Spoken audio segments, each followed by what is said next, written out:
Whether you're new to biking or a grizzled veteran of the road or trail, buying a new bike can be a daunting process. There are lots of obstacles and lots of different variables to think about with biking and what kind of bike you're considering getting. So I thought that I would go in depth on how I chose my Ribble Endurance SL Disc, as I've had a lot of questions from people saying, hey, why did you choose your bike? What makes it different? Why didn't you choose this bike over that one?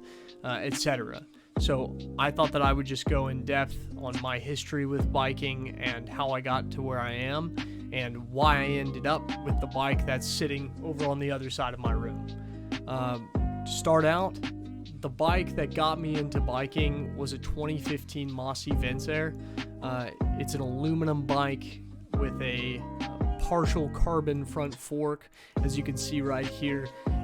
I actually got it on sale when I bought it back in 2015 at Sun and Ski for $700, which was a really great deal. It came with Shimano Tiagra, which is at the upper end of their lower end of gearing, and it really was an awesome starter bike for me. I kept it mostly all stock except for upgrading the saddle throughout the entire 5 years that I had it, and I put many miles on it. I cannot tell you what this bike did for me physically and mentally, especially during the pandemic when we went into shutdown, and really the only thing that I was able to do was go out and ride my bike around town, around empty streets, thankfully. But when I was looking to upgrade to a different bike, having this aluminum bike that I had, having the 2015, this Mossy Vencer really helped me choose what the next steps for me were and what I really enjoyed. I already owned a trail bike, which I had actually sold because it wasn't getting enough use. It was a Scott Spark, and then I also have a Marin Four Corners Elite that I had bought a year and a half or so ago. When I was looking to get more into gravel riding to avoid the roads. And so I knew what I liked was road cycling. I knew that I wanted to go faster, I wanted to go farther, I wanted something that was lighter. So initially I was very hesitant to even consider a carbon bike upgrade, but I did, and I started out where anybody does. I Googled it. I Googled, hey, what's the best aluminum bike out there? I wasn't ready to upgrade, or at least I thought I wasn't. And I came to the Cannondale Cad13. The Cad13 is an aluminum bike. It's got a storied history of aluminum bikes. If you're into aluminum bikes, if you're into that kind of frame material, in all likelihood you've heard of the Cannondale Cad13. And I was super interested in this bike. It's very well spec'd out. It has an Ultegra group set, all for around $2,400 for with what I'd be looking for. But I also knew that I would want to upgrade to disc brakes. And there's a couple of reasons for that. They do a lot better on downhills, and they do a lot better in wet weather, which we get a decent amount of here in South Texas. Rim brakes are great, and my Mossy had rim brakes, but I did think that it was time to move over something that I knew that I could rely on in the worst kind of situations. And I didn't want to have to worry about those brakes. I knew how to service the rim brakes. I was interested in learning how to service disc brakes, so I did want to upgrade. The Cad13, while it does have a rim brake model and a disc brake model, the disc brakes did add quite a bit more of a cost to it. I think it was around an extra $600, so that would put it right around the $3,000 mark for an aluminum bike. This did have the Ultegra group set, the gearing, but it did not have the Shimano front cassette, because the Cannondale bottom bracket is a press fit bottom bracket versus a threaded fit, which is what more Shimano works with. So Cannondale goes straight to their own, they have their own fabrication shop, or they have somebody fabricate Cannondale specific front cassettes to work with their bottom brackets. And I had heard different things. I was pretty sold on this bike for a long time, and was pretty convinced that I would be purchasing this bike. But what eventually happened is I kept reading these articles that made me very wary of Cannondale's bottom bracket. The press fit bottom brackets have a tendency to creak if they get some water in there, and it takes a lot more maintenance to maintain a press fit bottom bracket, as is my understanding. So I didn't want to have to worry about it as much. And in fact, a lot of companies are now marketing their bikes as threaded bottom brackets, which is funny because before press fit was in vogue for a while, threaded bottom brackets were the base of most every bike. But then the upper tier bikes went to press fit bottom brackets, and now we're right back to threaded, just because it is such an easier way of dealing with the bottom bracket. You don't have these creaking issues over time, and they're a lot easier to service.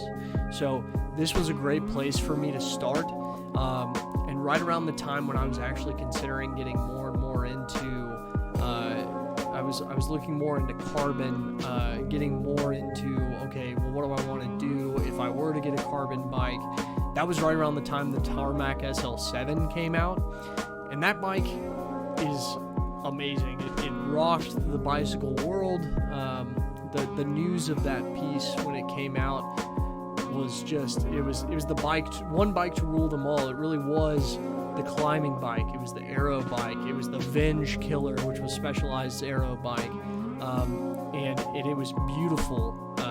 Now, there was no way in heck that I was going to be able to afford a Tarmac SL7, so the next step down from that was the Tarmac SL6. Now, this bike benefited a lot from trickle-down technology. The carbon was not as stiff, but as a more casual rider, I was probably not going to notice that. And Specialized, of course, has bunches of different flavors for their colors that you could choose from. And there's a Specialized dealer here in San Antonio that I knew called Bike Heaven that I went and checked out some of these bikes. This was a solid option for me. Looking more into these, it did have the disc brakes that I wanted. It had the Shimano Ultegra that I wanted. It was mechanical, which is something that I was okay with. But, you know, it just wasn't, for $4,000, you expect a little bit more out of the wheels, and you expect a little bit more out of the bar system. I was expecting a little more integration with what they had, and they really, unfortunately, didn't have as much integration as I would be expecting at that level. And this is totally my assessment, right?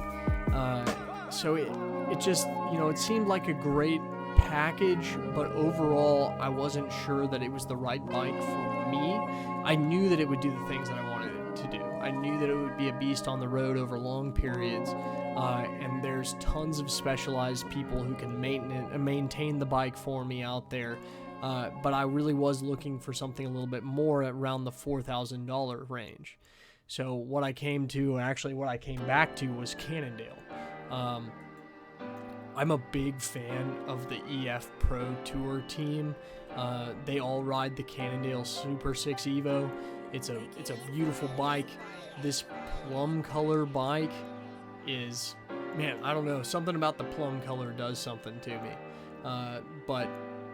And it even came with Cannondale's proprietary hologram wheels. The wheel set is carbon. So I was super interested in this bike. It has an integrated stem and cockpit, so I knew that would be something that I would really enjoy. You know, there are some wires showing, but overall, it's not so bad. But again, this is $4,500. I was looking more in the $3,000 to $3,500 range, and was having a hard time justifying an extra $1,500 for an Ultegra group set, even though it was carbon, and, you know, the right color, and it had carbon wheels, all of those good things. Plus, we have that still press fit bottom bracket. I'm sure that it wouldn't have caused me too much of an issue. I'm sure that it's, once you're getting into the multi-thousands of miles, probably 10+ thousand miles, is probably when it would start giving you real trouble. But, you I just didn't even want to have to think about it. I didn't want to have to think about that bottom bracket at all. And unfortunately, this one was a little bit out of my price range. But man, if another company would make this plum colored bike, or just do more plum color anything, you definitely have my interest. So after that, there's a local bike chain called Bike World here in San Antonio, and they're a Trek dealer. So they have a ton of Trek bikes. I see these all over San Antonio. Trek bikes are everywhere. And I knew that the Trek Amonda, which is their climbing bike, was lightweight because it's carbon. It had a threaded bottom bracket. It had the Shimano Ultegra group set, and it only came out to about $300. It had the disc brakes, which I knew that I wanted. It had some integration, but mostly the front end. You could see here, there's lots of wires to be seen right there, and then they go into the frame, which is fine. This is just an aesthetics thing for me. But there was lots of aftermarket things that you could get from Trek to mount all sorts of stuff. They have their own line of accessories from Bontrager. And so this was a really, really good option. My girlfriend, or my fiance, rides a Trek Domane, and she loves that bike. It's aluminum as well. She's put good miles on it, but I was wanting something a little bit different. This one, it came in a few different colorations, if I remember correctly, but here you just see this gray, and that's the only color that it says that it comes in. That's not as flashy. Says the guy who ended up with the black bike. But it was right there. I was getting into the right area for what I wanted. And then I started looking for direct-to-consumer options, because when I was looking at the Trek bikes, the problem was all of these were sold out. We were right in the middle of everybody staying at home and getting into biking, and I went to Bike Heaven to check out bikes. They had a couple of bikes on sale, a couple of road bikes that were way out of my price range. They're probably out of most people's price range, and that's why they were still on the rack. But they were beautiful bikes. They didn't have anything that was like the Amonda SL6 in my size, 56. So I knew that I was probably going to have to look elsewhere. I had also had conversations with some of the people working at the shop, and they were telling me that they weren't expecting new bikes such as this to be on their shelves until August of 2021. And when you're looking back at August of 2020 and somebody's telling you that, and you're like, well, I wanted to buy a bike before the end of the year and have it, it was a really, really difficult thing for me, especially because I wanted something and I wanted it now, right? I feel like everybody's that way with these kinds of purchases. So I started looking direct to consumer. I assumed that if I wasn't seeing anything in stores, maybe some of the online bike stores would have some. So that, of course, led me to Canyon, which is a obviously massively direct to consumer. I think they maybe have a single showroom, and it's just to show off their bikes. I'm not too sure, but Canyon's climbing bike is the Canyon Ultimate, and the Canyon Ultimate is their do-it-all bike. The Ultimate CF SL, which is just an awesome piece of machinery. It's got an integrated front end. You can see all the wires coming off and going back into the bike. So there's more that could be done there from my mind. But it had the disc brakes. It had the Shimano Ultegra with threaded bottom bracket. It was lightweight. It was time tested because they hadn't really updated the geometry in a while. But this was a beautiful bike that I was really, really considering getting. In fact, I would have ordered it had they had it in stock. That being said, on Canyon's website, even if I were to want to order it for it to be backlogged and then sent to me whenever they did have it in stock, they don't give you that option. I'm trying right now to click these sizes, and all they give you the ability to do is notify me. They don't even allow pre-order for us here in the US. I'm not sure that they offer it overseas either. And you can see just from right here, they don't even expect these things until March, April time period. And we'll refresh, because I haven't refreshed this in a while. Yeah, so it's still the same way. But, you know, this is a thing that they should consider on their side, is allowing you to order bikes that haven't been put together yet. Because otherwise, you know, I kept refreshing this every day, and these dates kept getting further and further out. I think when I initially looked at this, it said January of this year. Well, it's now February, and they've not had any in stock and have kept pushing back the dates. I have heard that this is not Canyon's fault that they can't produce these bikes, and same thing with Trek. I've heard that they've actually had a really, really hard time getting the components from Shimano to put together these bikes. So, you know, your cassettes, your front and rear cassettes, and all of the drivetrain specific things have been really, really difficult to come by, because I don't think Shimano, the word on the street, I don't want to poo-poo on Shimano, because I love their stuff, but the word on the street is that when everybody else ramped up production of bike frames, Shimano didn't ramp up production of the drivetrains. So getting all of these components together was going to take a lot more time, because they were trying to fill all of the orders for everybody, but we're already backlogged because demand for bikes just went through the roof last year. So unfortunately, and this bike was right in my price range. It was $3,200. It really was something that I was excited to have. I wish that I could have gotten it when I wanted it, because I probably would have been able to get my hands on it sooner than my Ribble bike. But you can't back order these, and they didn't have any in stock, so it kind of put it out of my hands. Looking more at the direct-to-consumer companies, I eventually came across, of course, Ribble Cycles, who's based out of the United Kingdom, and they have a bunch of different bikes that are all made in the UK. They're all, well, not all of them, but a decent amount of them are carbon fiber. They have a lot of these aerofoil shapes. They got the D-shaped seat post. The triangle has a D shape here.